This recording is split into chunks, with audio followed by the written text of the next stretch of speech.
Yeah. Oh. Hello. What's going on, my friends? It's Jason and Amber here. Today we're actually off to Australia Zoo. So if you don't know where Australia Zoo is, it's in Queensland at the sunny coast. It's about, what, 70-ish? 80 kilometres, I think. 80 kilometres from Brisbane. If you've heard of Steve Irwin, rest in peace. That is pretty much where his zoo is. So we're off there. We're going to be testing out this Moza Mini or MX. Anyway, let's head off. Let's go.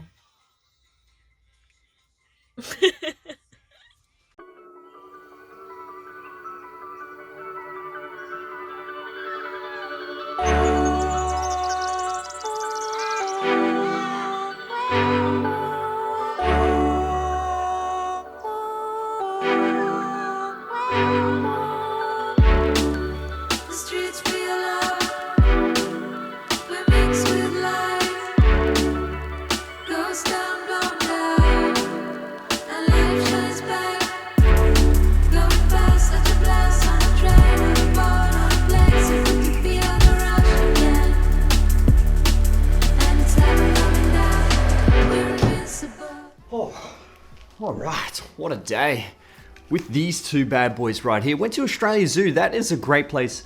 If you're ever in Australia and Queensland, go check out Australia Zoo. That is where Steve Irwin was from. If you don't remember Steve Irwin, rest in peace. He was an incredible Australian, incredible zookeeper, incredible zoo person, animal person. Go check it out. It's great.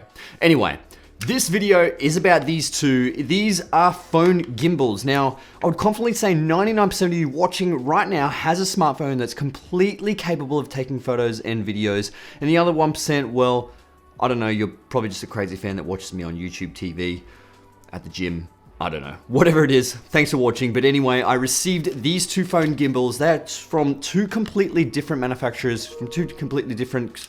Thanks, really? Just got an email. But anyway, this video is about these two phone gimbals. Rather than making two completely different phone gimbal videos, I just thought I'd make one because, I mean, it's phone gimbal. They're practically the same. The only difference is software or firmware that's inside them. A little bit of features, a little bit different.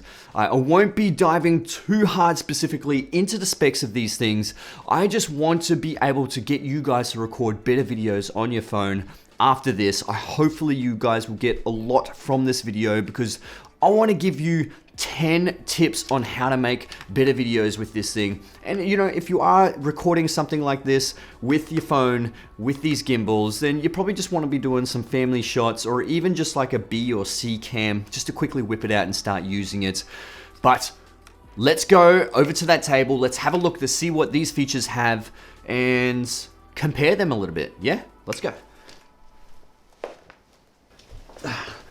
Now, the Moza Mini MX is a smartphone gimbal made by Moza. It weighs 412 grams. Now, it has a payload of 280 grams as well, which you would imagine would suit pretty much current smartphones at this point in time. And it has a reported battery life of about 20 hours on just standby. Now, this is a rough guesstimate. So this is probably putting the gimbal down like this, putting your phone in there, and just letting it balance for that amount of time. It's probably half that. It probably only lasts about 8 to 10 hours, but I mean, hey, you're probably not gonna be filming 100% 8 hours straight using your phone gimbal. So, but I mean, it only takes 2.5 hours to fully charge this thing. So if you do have a charging brick, it's got a USB-C port right here. You can chuck your charging brick on there if you're traveling around and charge it up while it's in your bag. You can even charge it while you're driving. So into the car, most cars will have a USB port or even a charging bay where you can chuck this in. Perfectly fine. And all this for $89 US. So I mean, that's pretty good value for what you get out of this bad boy. Now, this is another smartphone gimbal that is made by VIDEOGRAPhy and only weighs 272 grams and has a payload of 140 grams. Now, this gimbal lasts about 14 hours. Once again, that's on standby, so it should last around maybe 7 or 8 hours or something. And it only needs 2 hours to fully charge. So it is a slightly smaller battery that's in the VIDEOGRAPhy version as opposed to the Moza version. And this one is 20 bucks cheaper. It is 69 US. So, I mean, the sizes are different. You can see they are different size, different design. What do you think? Comment below, do you have either of these? Do you have the Osmo Mobile by any chance? This one is meant to compete with the Osmo Mobile, the Mini MX. Whereas this one is super duper small. Man, it's teeny tiny. It's ridiculous. It's such a small design. Anyway, stick around. We're going to talk about the 10 things that you need to consider while you're actually doing photography and filmmaking with your smartphone. Let's go back. So the main thing you need to consider when using a phone gimbal is framing and composition. Keeping your subject in center frame is perfectly fine. That is great. As long as you don't start cutting off heads or arms or legs or whatever, something weird compositionally. You want to try and invest in getting better footage with rule of thirds. So really investing your time in learning rule of thirds, that will help 100%. Trust me, you really need to watch a video that I made. I'll link it in the description below with rule of thirds, but it does make your shots look a little bit better. So these are the things you need to start thinking about when you're actually out there utilizing your phone gimbal. So you're not just pointing and shooting, you're actually trying to get that framing and composition correct. Now, sometimes tracking behind a subject adds a little bit depth to my scene. So if you have watched any of my videos, you would see I use depth a lot. You can track low to the ground and even go left or right just to add that ground to the scene. It just really adds more depth and I guess gives it a little bit more realism to the scene. So it's rather than a 2D sort of flat image, you're actually making it look a little bit more three-dimensional and it just pops out a lot more. I always use this in my videos at some point. Foreground is super important for framing in a lot of my shots. So just make sure you try and find something in a foreground, or instead of filming someone up against a flat subject or a flat background, pull them away from the background, turn them away, and shoot in a completely different direction, depending on lighting and obviously depending on what's in the background. But you can do that and just add a little bit more depth to that scene. So it's not flat, you're trying to add more depth.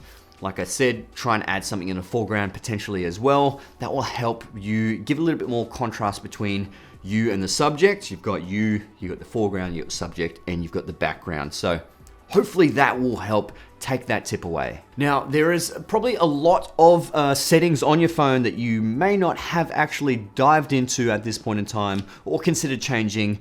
And no, I'm not gonna suggest go shoot pro manual settings and all that sort of stuff yet. Like I said, I just wanna keep it basic, but go into your camera settings and go into the settings there and you wanna change the resolution because most likely the camera resolution will be at its lowest to save on some storage. So you're probably actually going to need an SD card as well, just to really save a little bit more. If you're going to be doing a lot of videos, I would suggest get an SD card so you can save a little bit more footage, get a little bit more space on your phone. It's if your phone allows SD cards. I don't think iPhones allow that. I know, and I'm an Android shooter, so I've got an SD card in there. Go Android. But like I said, go into your camera settings and you might want to put it into 4K. I love shooting 4K because it does give me that option to crop in post.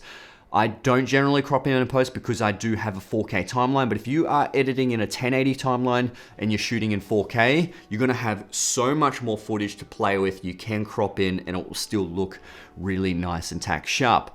But 4K is generally a sharper image anyway, obviously due to more information and a larger image. But the biggest thing, I guess, is deciding what frame rate you want to actually shoot in. But usually it will give you a choice of, say, let's say 30 frames per second or 60 frames per second in 3840 by 2160, which is Ultra HD or 4K.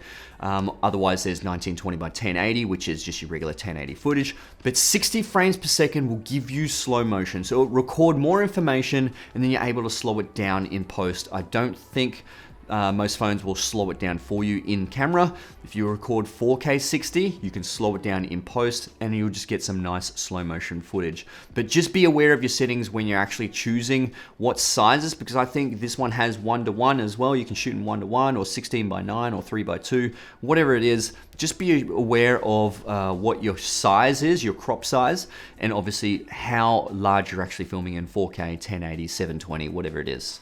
Now I know if you do chuck it into the MX, Mini MX, you will be able to do a whole bunch of functions in there within the app. So do download the app if you do have either of these, and then you have more access to, I suppose, all the features within these gimbals.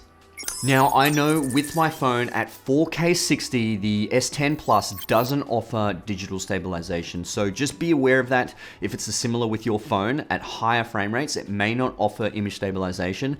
I mean, I know you're chucking in a gimbal, but image stabilization or digital stabilization in smartphones are incredible. It almost feels like you're actually on a gimbal itself. And if you pair it with a gimbal, you get perfectly smooth footage. So just be aware of that in your settings.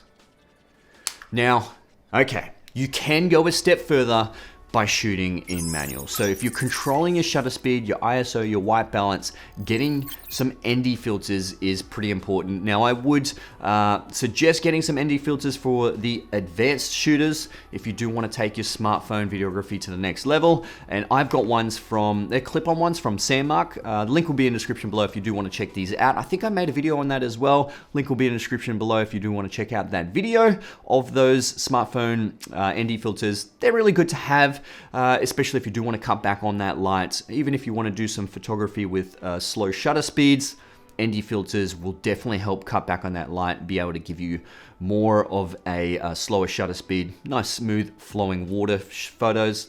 They're really good.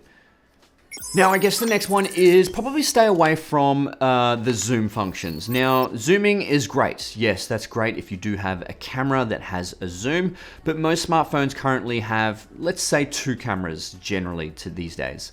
One will be a telephoto lens, which will give you that zoom long range, and one will be a relatively wide focal length to give you that nice sort of selfie portrait sort of mode. Now, if you do start digital zooming, you will start to crop in on the image and lose quality. So I do suggest try and avoid zooming in. These gimbals do have the zoom on these, so you can just, I think this, the Vlog Pocket has it on the side with the zoom function. This one has it on the front.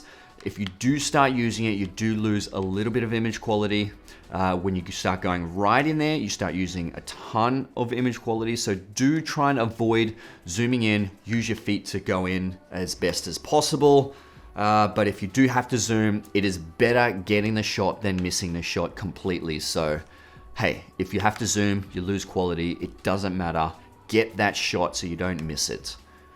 Now, one of the biggest factors with any photography and videography is shooting earlier or later in the day. Now, this is pretty much a given with photography and videography. It is usually the most pleasing time of the day to shoot because the light is softer, the light is lower.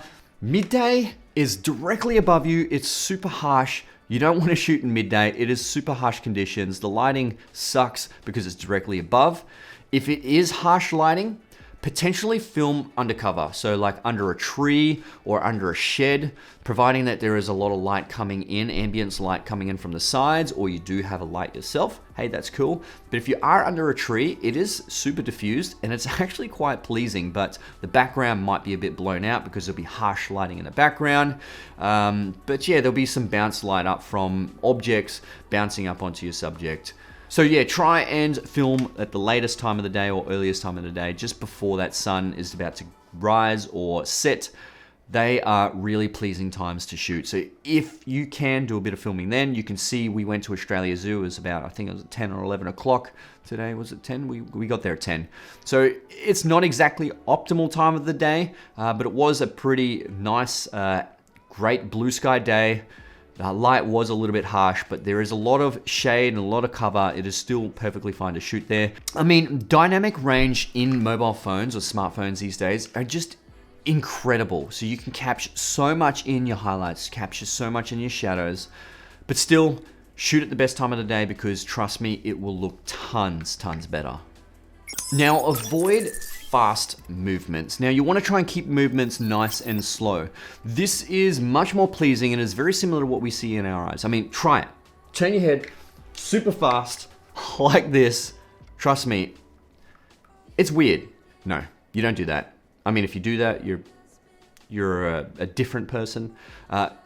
Usually look at someone quite slow, or you're panning left and right with your own head quite slow. That's what you should be doing. Trust me, it looks so much better. Now, I guess the only time that you would probably actually do fast movements is intense action or sports.